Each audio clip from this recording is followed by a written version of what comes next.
Hello बच्चों, chemistry class में आपका स्वागत है और मैं हूं आपका केमिस्ट्री टीचर सतीश श्रीवास्तव।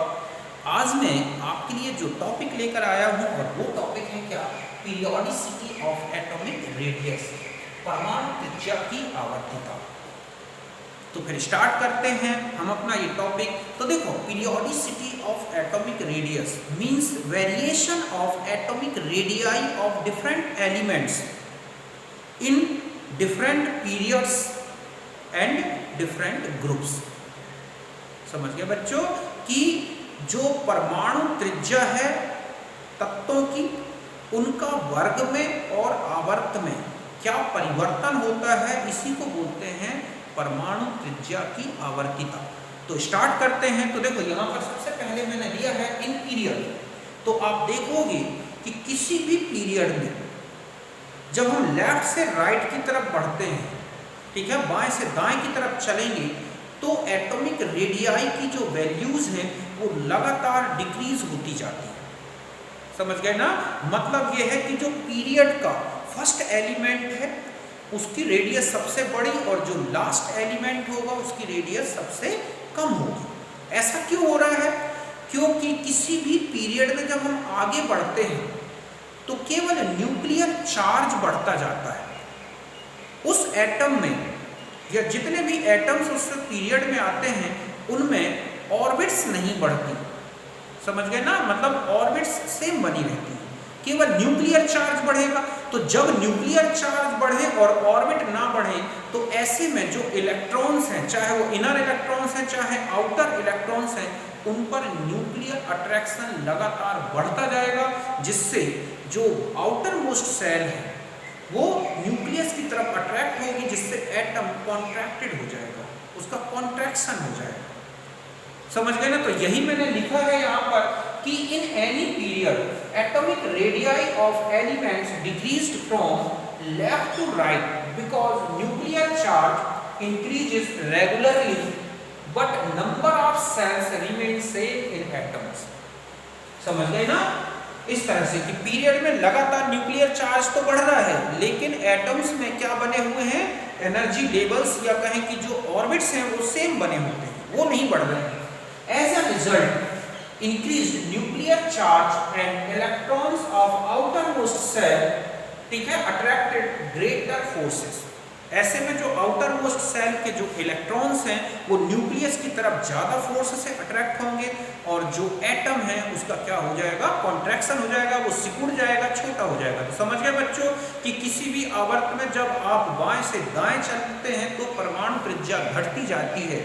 ऐसा इसलिए होता है क्योंकि आवर्त में परमाणुओं के कोष तो नहीं बढ़ते, केवल नाभिकीय आकर्षण बढ़ता जाएगा, जिससे परमाणु के बाह्यतम कोष के इलेक्ट्रॉन नाभिक की तरफ अट्रैक्ट होंगे, आकर्षित होंगे और परमाणु का संकुचन हो जाएगा और परमाणु आकार छोटा हो जाएगा। जैसे हम यहाँ से ले, तो यही मैंने यहाँ पर लिखा है। समझ गए ना कि आवर्त में परमाणु त्रिज्या का मान बाएं से दाएं जाने पर, ठीक है, घटता जाता है क्योंकि नाभिकीय आवेश लगातार बढ़ता है किंतु कोष नहीं बढ़ते, जिससे बाह्यतम इलेक्ट्रॉनों पर नाभिकीय आवेश बढ़ता जाता है। तो यहाँ पर डिक्रीज लिखा है।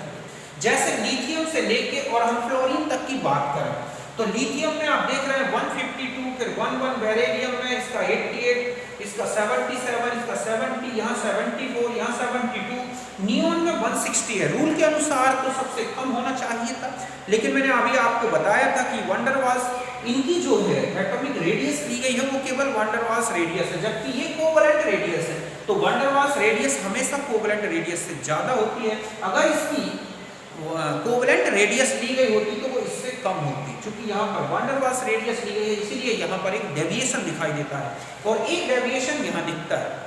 ये ऐसा इसलिए है क्योंकि यहाँ पर आप देखोगे p3 कॉन्फ़िगरेशन होता है और यहाँ पर ऑक्सीजन में जाओगे तो 2p4 हो जाता है। तो यहाँ पर एक एक इलेक्ट्रॉन एक एक ऑर्बिटल में है, जबकि यहाँ पर एक 2px जो ऑर्बिटल है वहाँ पर 2 इलेक्ट्रॉन्स हो जाते हैं।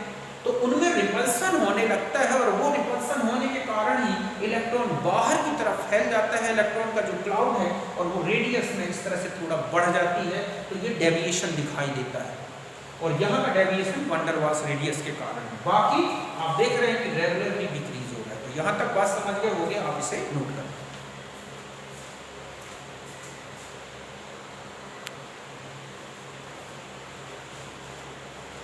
अब देखो, अब हम आ जाते हैं किसी भी ग्रुप में। तो देखो, कोई भी ग्रुप हो पीरियोडिक टेबल का, अगर हम ऊपर से नीचे चलते हैं, अप टू डाउन आते हैं, तो एटॉमिक रेडियाई जो है उसकी वैल्यू लगातार बढ़ती जाती है। ऐसा क्यों होता है? क्योंकि जैसे जैसे हम ऊपर से नीचे चलेंगे, जो आउटर मोस्ट सेल के जो इलेक्ट्रॉन्स हैं वो न्यूक्लियस से दूर होते जाते हैं। अब जब वो दूर होते जाएंगे तो उन पर जो न्यूक्लियर अट्रैक्शन है वो क्या होता जाएगा? कम होता जाएगा। और ऐसे में जो एटम है वो कैसा हो जाएगा? फैल जाएगा, बढ़ जाएगा। और यही कारण है कि न्यूक्लियस और आउटर मोस्ट सेल के बीच का जो डिस्टेंस है वो बढ़ जाता है। तो यही मैंने लिखा है कि in group atomic radii of elements increase from up to down in group because electrons of outermost orbit lie further and further away from the nucleus. बात समझ गए ना कि जो आउटर मोस्ट के इलेक्ट्रॉन है वो न्यूक्लियस से दूर होते जाते हैं। Therefore, electrons of outermost cell are attracted toward the nucleus by lesser forces. और ऐसे में जब दूर होते जाएंगे तो न्यूक्लियस की तरफ जो है लेसर फोर्स से अट्रैक्टेड होंगे और ऐसे में डिस्टेंस बढ़ जाएगी। और यही कारण है कि रेडियस क्या है? बढ़ जाती है। तो समझिए बच्चों कि वर्ग में ऊपर से नीचे चलने पर परमाणु त्रिज्या बढ़ती जाती है, क्योंकि अंतिम कोश के इलेक्ट्रॉन नाभिक से दूर होते जाते हैं, जिससे नाभिक की ओर आकर्षण दुर्बल हो जाता है। जैसे हम लिथियम से लेकर सीजियम तक की वैल्यू देखें, ये इनकी कोवेलेंट रेडियस है पिकोमीटर में। तो 152, 186, 203, ठीक है, 244 और 262। तो इस तरह से ये क्या है? रेडियस आप देख रहे हैं सीजियम तक बढ़ती जाती है। ऐसे ही हर एक ग्रुप में आपको दिखेगा। समझ गए ना? तो यहाँ तक आप